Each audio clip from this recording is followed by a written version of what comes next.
ஆச்சி தமிழ் பேச்சு எங்கள் மூச்சு சுட்டிகள். தமிழகத்தின் இளம் பேச்சாளர்களுக்கான இந்த தேடல் நிகழ்ச்சியில கடந்த வாரம் தொடங்கிய அரசியல் சுற்று இந்த வாரமும் தொடர்கிறது.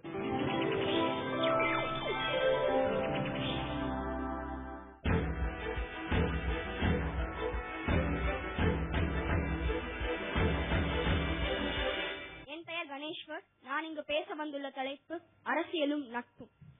அனைவருக்கும் வணக்கம். அரசியல் என்பது மக்களுக்காக பாடுபட, பதவி என்பது சுயநலமின்றி தொண்டாற்ற என்பதெல்லாம் அன்றைய அரசியல். அது வராவிட்டால் இது, இது வராவிட்டால் அது, எதுவும் வராவிட்டால் அரசியல் என்றாகிவிட்டது இன்றைய அரசியல்.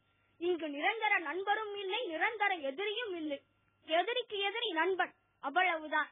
இந்த நிலையில் அரசியலும் நட்பும் என்ற ஆரோக்கியமான நாகரிகம் பற்றி சில நிமிடங்கள் சிந்திக்க வந்துள்ளேன் நான்.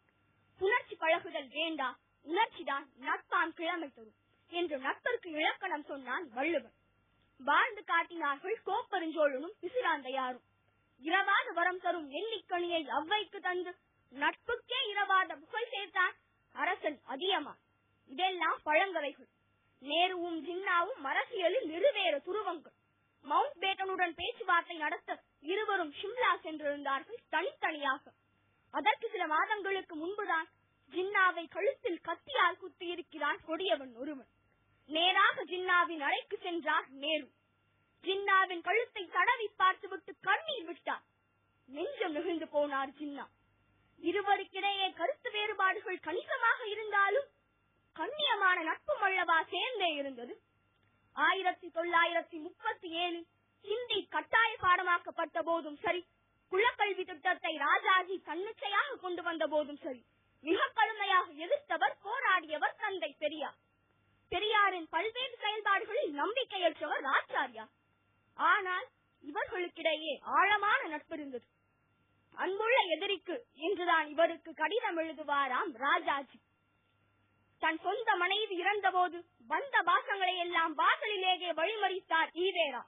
யாரும் அழக்கூடாது என்று பகுத்தறிவு பேசிய அவர் தன் அரசியல் எதிரி ராஜாஜி இறந்த போது தாங்க மாட்டாமல் சிதைக்கு அருகிலேயே குலுங்கி குலுங்கி எழுதாரே ஏன்? எல்லா எல்லைகளையும் தாண்டி நட்பு என்ற ஒற்றை புள்ளியில் தானே உருகி போய் நின்றார் அவர். பெரியாரும் அண்ணாவும் அரசியலில் கொண்டது பிரிந்தும் பிரியாத நட்பையும் தாண்டிய உயர்ந்த உறவல்லவா. பச்சை தமிழன் பெருந்தலைவர் காமராஜர் தேர்தல் களத்தின் ஒரு முனை, மறுமுனையிலோ பேரறிஞர் அண்ணா. முடிவுகள் வெளியாயின.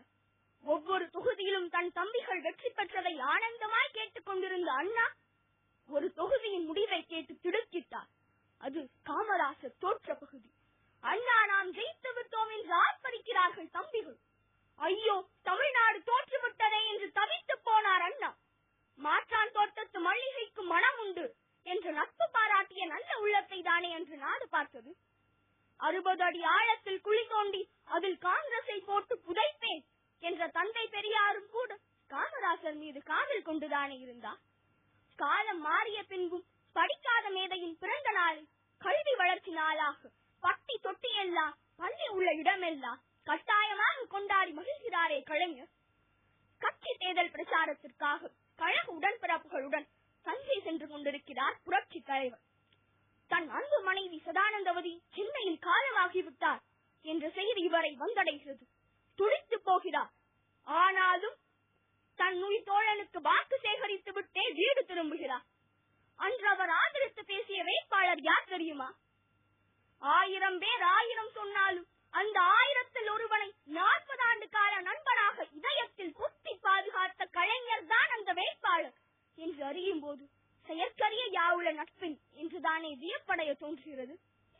இல்லென்றால் சிறைவாசம், ஏனென்றால் விசாவசம் என்றிருந்த காலத்தில் அன்னை இந்திராவை, அவரது அடக்குமுறையை கடுமையாக எதிர்த்தவர் கலைஞர். ஆனால் நண்பனாக இருந்தால் முழுமையான நண்பன், எதிர்ப்பதாக இருந்தால் நேரடியான எதிரி என்பதுதான் கலைஞர் குறித்த அன்னையின் கணிப்பு. அதனால் தான் நேருவின் மகளே வருக, நிலையான ஆட்சி தருக என்று அவர்களால் மீண்டும் கூட்டணி சேர முடிந்தது. தலைமுறையாய் நட்பை தொடரவும் முடிகிறது. இன்றும் கூட பொது பிரச்சனைகளில் ஒன்று கூடி விவாதித்து ஒருமனதாய் தீர்மானம் நிறைவேற்றும் அரசியல் நாகரீகம் வடக்கே இருக்கிறது. எதிர்க்கட்சி நண்பர்களின் இல்ல விழாக்களுக்கும் உள்ள மகிழ்ச்சியோடு கலந்து உறவாடும் நட்பின் நேர்த்தி இருக்கிறது. சட்டசபை என்றொன்றுண்டு, அதனை சட்டசபை என்பதே நன்று. செத்த பிணம் கூட சிரிக்கும், இதை எத்த சபையின்றி நகைக்கும் என்கிறது ஒரு புது கவிதை. மாதம் மும்மாறி பொழிந்ததா என்பது அந்த காலம், வகை மாறி பொழிகிறதா என்பது இந்த காலம். எப்படி தோன்றும் இங்கே நட்புணர்வு? அன்றைய அரசியலில் தலைவர்களுக்கு கொள்கை இருந்தது, கொள்கை வழி நின்ற கூட்டம் இருந்தது. அரசியல் எதிரிகளையும் நண்பர்களாய் பார்க்கும் நேர்மை இருந்தது. முற்றாக எல்லாம் முடிந்துவிடவில்லை, புதிதாய் பிறப்போம் அடுத்த நொடி போல. அரசியல் தடாகத்தின் அழுக்குகளை அகற்றுவோம், அதற்கு நட்பென்ற மீன்களை அதில் நாளும் வளர்ப்போம். நன்றி, வணக்கம்.